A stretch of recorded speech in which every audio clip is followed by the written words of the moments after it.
Hello and good afternoon to all of our altar servers, parents, and also to our adult funeral altar servers.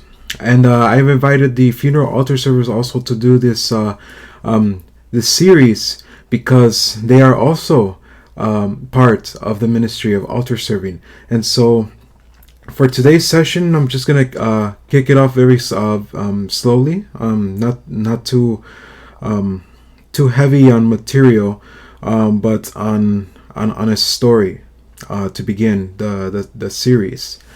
And this is a story of how I became an altar server and some of the influences that I had as an altar server and some of the experiences that I've had as an altar server. And so, me as an altar server.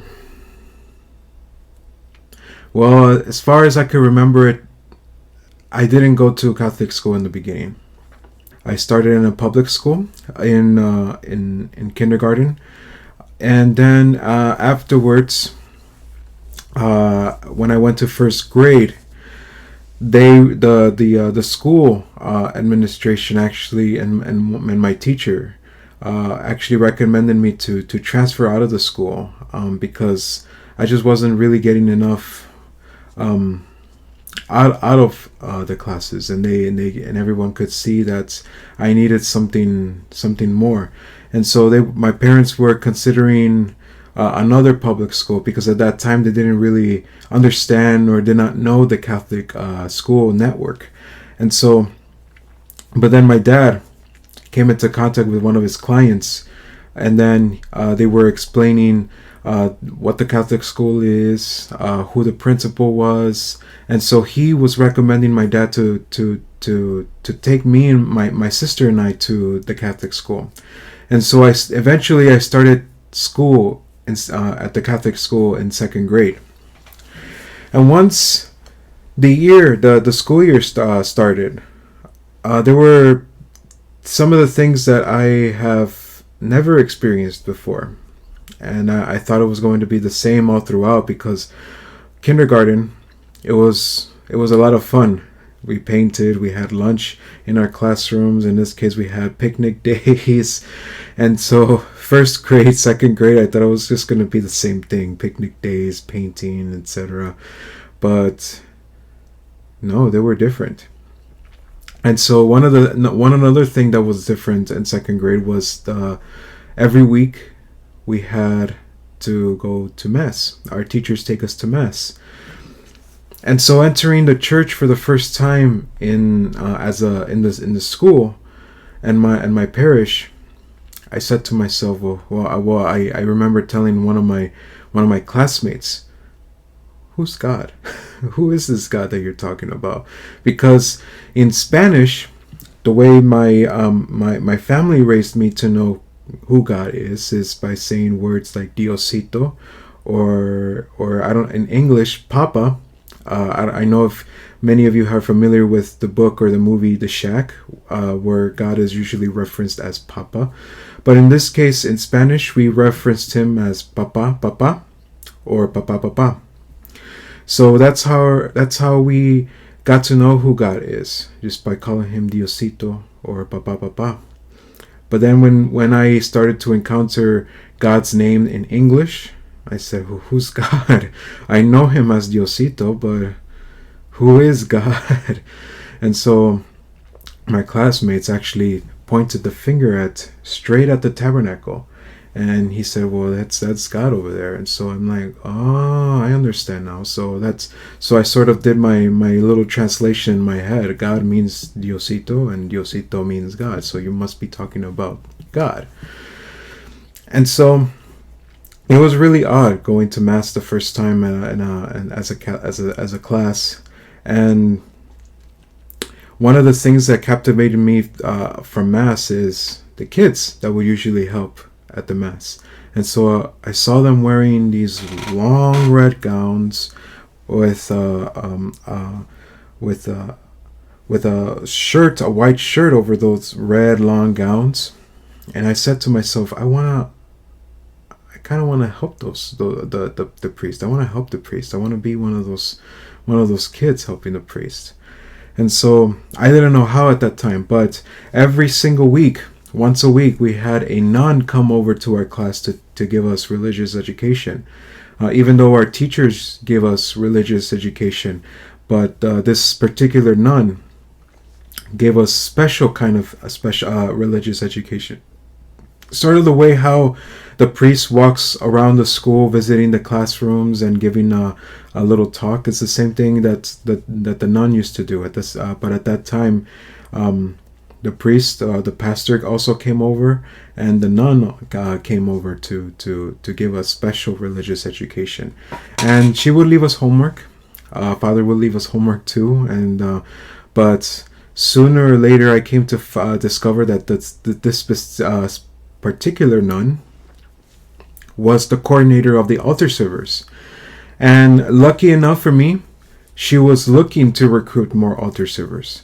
And so I said to myself, well, I want to help the priest, and so I'm going to sign up. And so I signed myself up without telling my parents. And so when I went back home and told my parents, hey, Dad and Mom, I signed up to be altar servers. I signed up to be altar server.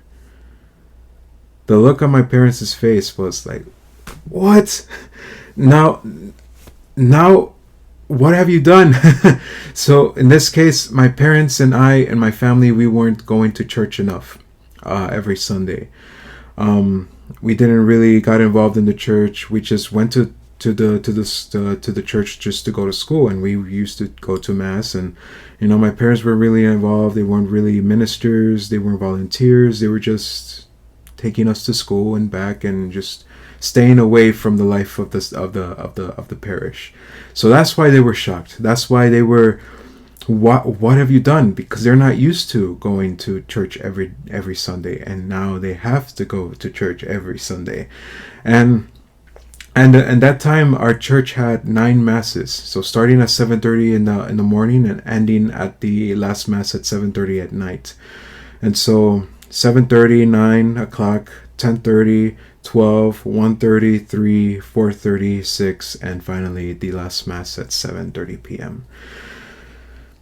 And so the altar server, the ministry of altar server, were very, very, very large because of the amount of necessity that the church needed to have enough servers for every single mass. And so there was, so I ended up going to 9 o'clock mass in the morning to serve. And that was just the beginning of so many things to come in the future. I started altar serving. Sooner or later, my sister followed me into the ministry, and then as the nuns were swapping in and out, since their base is in Mexico, usually they will switch out between nuns. And there was these particular nuns who brought my mom and my dad into the church. My mom became a Eucharistic minister, my dad became a lector, and the family grew up closely to the church.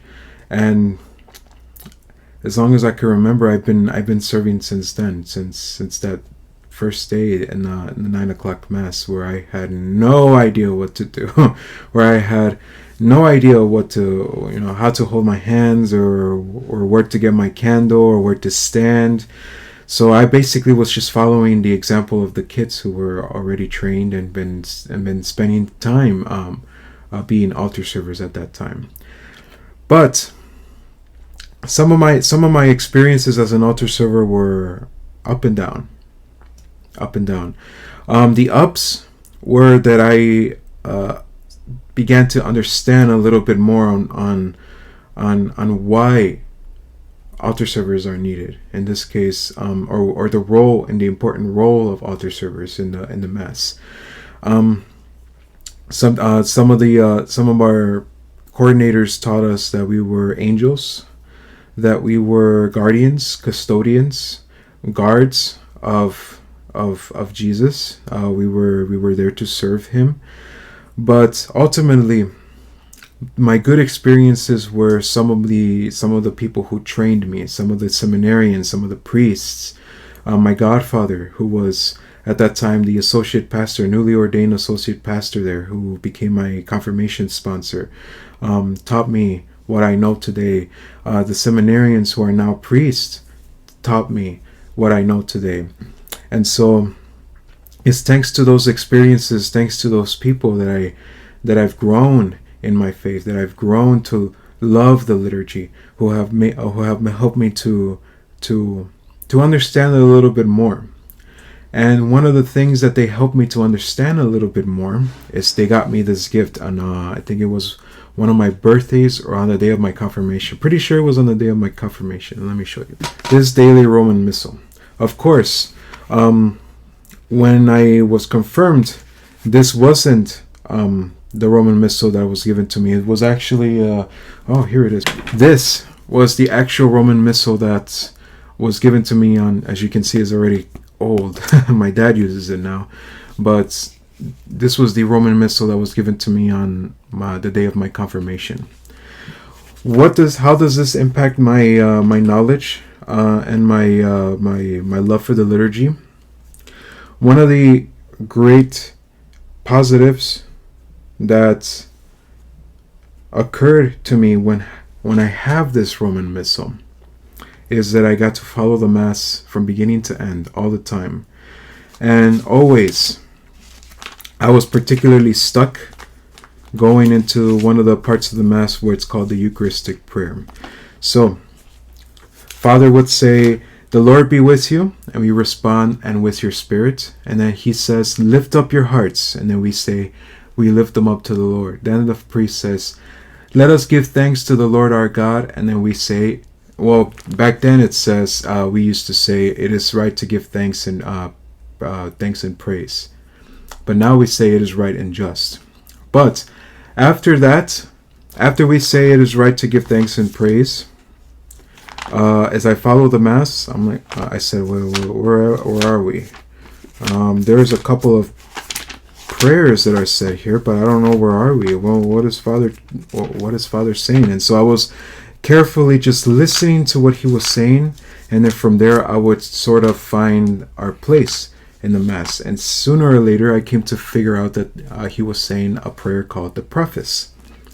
And that is all thanks to the guide of my Roman Missal, knowing what a preface prayer is, or what it is, which is the prayer that will lead into the Holy, Holy, Holy Lord hymn, or when we say Holy, Holy, Holy. After we say or sing the Holy, Holy, Holy, that's where I became lost again, and that's where we begin the Eucharistic Prayer. Father would say Eucharistic Prayer 1, Eucharistic Prayer 2, Eucharistic Prayer 3, or Eucharistic Prayer 4. Nowadays, I would recognize what Eucharistic Prayer Father would say. And I know that every single Mass that we do at Elizabeth Seton, we say Eucharistic Prayer 2, which says, I can't remember at the top of my head as I'm recording the video, but the Eucharistic Prayer 2 is usually the shortest. Now, what helped me with this Roman Missal is that whenever it came time to celebrate Christmas, whenever it came time to celebrate Easter, whenever it came time to celebrate Holy Week, the Roman Missal gives us instructions on what to do and what not to do. Now, at that time, I already have my Roman Missal, and some of the coordinators, they were really that good. And so, by the time I was in high school, the parish council actually asked me to, well, it was not really the parish council, it was more of the liturgy committee that asked me to coordinate the altar service. And so at first I was scared. All this time growing up, learning about the Mass, serving every single Sunday has come and has led to this moment where I finally get to be like Sister, when I finally get to be like that coordinator that extended an invitation for me to be an altar server when I was in second grade, and now I have to step into that role. And yes, I was scared, but in the end I said, you know what, I'm going to do it. I'm gonna try. I'm gonna give it my best, and I'm going to try doing it. And it was very helpful with this Roman Missal. And sooner or later, I came to discover documents like the General Instruction of the Roman Missal. excuse me, the document of the Second Vatican Council, Sacrosanctum Concilium, etc. But my biggest instruction manual was the Roman Missal. So it gave us instructions what to do during this specific time. In this case, Holy Thursday. When do we do the washing of the feet? Who assists at the washing of the feet? How many priests does the washing of the feet? Now for Good Friday, how many crosses should be used? Who carries in the cross? What does the deacon say when they're carrying the cross? What are the altar servers doing when the deacon is carrying the cross? Where should the altar servers put the candles after the veneration of the cross? What should the altar servers do when they are setting up for the altar for the celebration of the Eucharist in Good Friday? And now for Holy Saturday, how many readings? What are the altar servers doing? Who carries incense? When does the altar server leave after the Exalted is sung, etc., etc., etc., etc. So these are basically the instructions that I had, and this is my only source that I had, being a high school student, altar server coordinator, and as an altar server myself. When I was learning about the liturgy, when I was growing in my faith, when I was understanding how is the liturgy done, and how is the ministry of altar server should done, and also using the experiences of my friends, of the seminarians who became priests, and my confirmation sponsor, my godfather. They all have helped me to build the altar server ministry. They have helped me to be who I am right now. And yes, I did spend 2 years in the seminary. I took this baby along with me. Even then, I'm being at the seminary. They've been doing weird things that are different in my parish, and so that's where I became confused. And especially as an altar server, when I'm serving at this new place in the seminary, people have been retraining me, telling me, no, do this, do that, only ring the bells once, only do this and only do that. And so I became very, very confusing, and at the same time, there were people who were bringing me down, bringing my altar servers down, and those were some of my negative experiences as an altar server. Me learning as best as I can to lead my altar servers.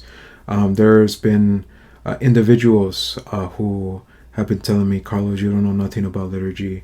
Carlos, you cannot, you're not doing a satisfactory job.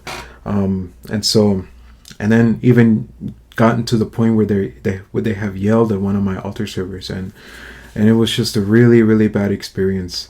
But nevertheless, I stood my ground and I kept going, because I know that these are trials that me as a person I had to encounter, that I have to live through, and it is up to me to say if I'm going to let it defeat me, or am I going to stand up and just keep going and fight for my kids, fight for my partners, my altar servers, and even at the seminary, very discouraged. My fellow seminarians, they come from different places around the city, and they have different experiences, and the way that they interacted with each other is just very negatively sometimes. They would put another person down. Hey, you don't do this. Hey, you're not supposed to do that. Hey, don't do that. So it was just a really bad time, a really bad experience. But nevertheless, here I am, and whenever I'm needed, I'm always up to the task to serve. I still know how to serve. I haven't forgotten how to serve. Altar serving has been one of the best experiences of my life, one of the best parts of my life, where me personally, I have grown close to our Lord, where I personally have grown close to the liturgy, and of course, I know a lot of kids and a lot of people who were my age who have grown out of being an altar server. Some may say, oh, I'm in high school already, I'm not going to be serving anymore, I'm going to be busy. Oh, I'm going to college already, I'm not going to serve anymore, and I'm going to be busy. But even if I'm in college, or even if I'm in, or even now as a director of liturgy at St. Elizabeth Seton, when the necessity comes, I would serve, because that's who I am. I like to serve. I like to serve the Lord, and I like to at the same time I like to train new altar servers. I like to teach. Primarily, before coming to St. Elizabeth Seton, I was searching for a teaching position in a Catholic school, but that didn't work out. So I ended up being the director of liturgy at St. Elizabeth Seton. But in the end, being at the parish, seeing the kids reminds me of how I was the coordinator of my parish of the altar servers, and how I wanted to do so much with the altar servers, but I only had 3 years to do it before they replaced me with someone else, because again, I was going to the seminary, and the parish needed a change a little bit. So those are my experiences as an altar server. And when I was a kid, I was afraid of carrying the cross, and as soon as I grew up, I was carrying the cross at every single mass. And then my next challenge was to swing the thurible, or the incense in this case, swinging the incense. And I could relate to some of the kids. Every time I asked them, "Is the cross heavy for you?" Or when I have the chance, or when Father Corcoran or Father John, or whenever we're supposed to use incense, I would usually be concerned with, oh, do these kids know how to use the incense? We probably need to train them if they want to, and so it really takes me back to those beautiful moments of my life where I was growing up to be an altar server. But one of the things that I want to tell all the altar servers, and this goes for the kids, is that exercise your ministry with a lot of love. Exercise your ministry with a lot of love. This is not your typical basketball, volleyball, hockey, softball, baseball activity. Okay, this is not your average sports activity. This is an actual ministry that you actually get the chance to answer the call to. Don't be forced to do this ministry, because if you are forced to do this ministry, then you cannot serve in your ministry with love. You cannot do something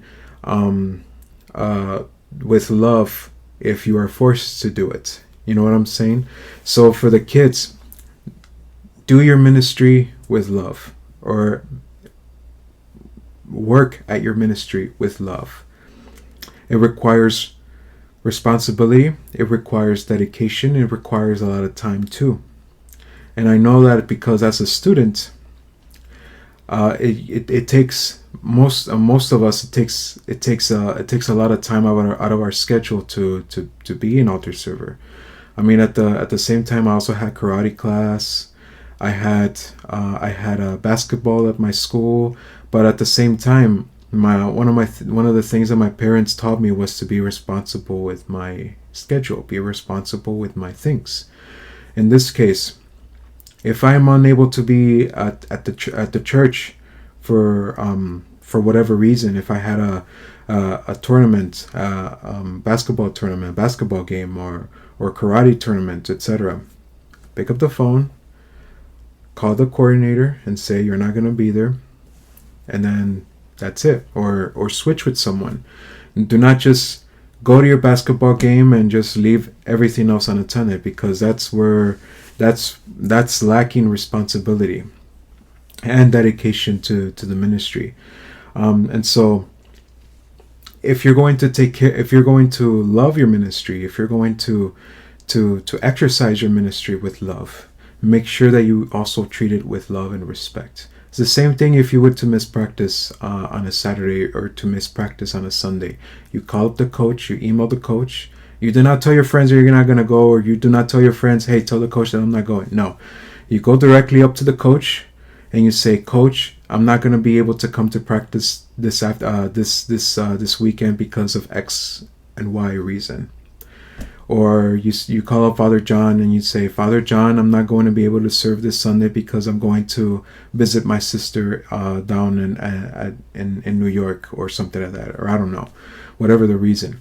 Always be responsible and exercise your ministry with love. So that's how me and Father John are here at the church sometimes. Where are the altar servers? Where are the altar servers? I mean, I know that some of the parents email me and let me know that their kids are not going to be coming in, and that's totally fine. Or sometimes they tell Father John and they're going to be able to come. But there are still altar servers that just let it go. And this is where I speak to the parents, Help your kids love their ministry. Help your kids grow in their ministry. If they love the ministry, let them grow in their ministry. Do not force them to exercise this ministry because you want them to. Because I have a lot of experiences with kids who are sad and they are gloomy, and they come into church and they're just not ready to go, and I said to them, why are you happy? Why are you unhappy? Why are you sad? And then one of the questions that I say, did your parents make you do this, or are your parents making you do this? And usually it would say yes. And so at the meetings I would say, parents, don't force your kids to exercise the ministry.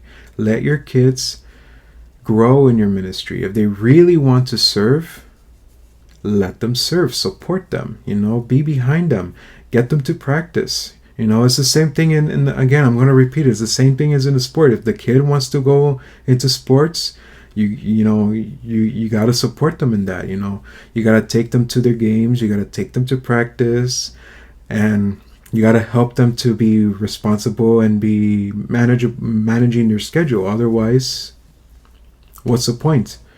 Right? What's the point in committing themselves if they're just gonna ignore it along the way and just not care about it in the end? And so these are some of my experiences that I've had as an altar server. And then part of my story as an altar server growing up, and some of the teachers that I had growing up as an altar server. And now I turn to the funeral altar servers. This is the first time in my life that I've seen altar servers, specifically for funeral masses. Because growing up, every time they would the school office would call my classroom and say, "Hey, we need an altar server," and they usually would send me to go serve the funeral masses. And so it's been a blessing to have the adults to come in to be altar servers, and they know what it feels like to serve in the altar.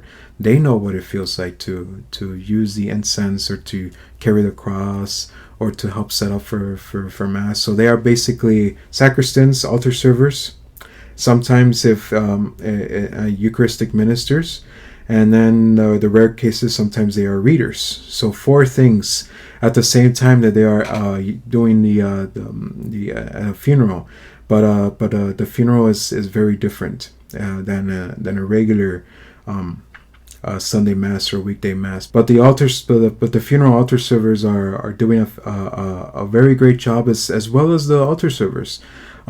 This is one of my goals that I want to do as an altar server, and I'm working closely with Father John to try to do this. Hopefully this pandemic will be over in the future. And I wanted to give a shout out to all of the new altar servers. I don't know their names at the top of my head, but it's really sad that all of this came about, and you really didn't have the chance to practice. You didn't really have the chance to get a little bit of experience, and so when from your first time serving, but I promise you that when we get back to the church, you're going to be experts in so little time. I promise you that, and if we work together. Okay, so the next time that we're going to be here, we're going to be talking on a different topic. Is the ministry specifically for kids. So I hope that everybody is doing well. Hope that everybody is staying home, and I hope the kids are not too bored at home too much, and they aren't going out too much, exposing themselves too much to what's going on the outside. But at the same time, I'm praying for everybody. I'm praying for all of the servers, and I know that perhaps some of the services are parents are healthcare workers, and so for there I extend my prayers to you as well, and my thanks and my gratitude for helping the community, for helping the people to fight the virus, to help them get better. So thank you very much, everybody, for joining me in this session, and we'll see you in 2 weeks.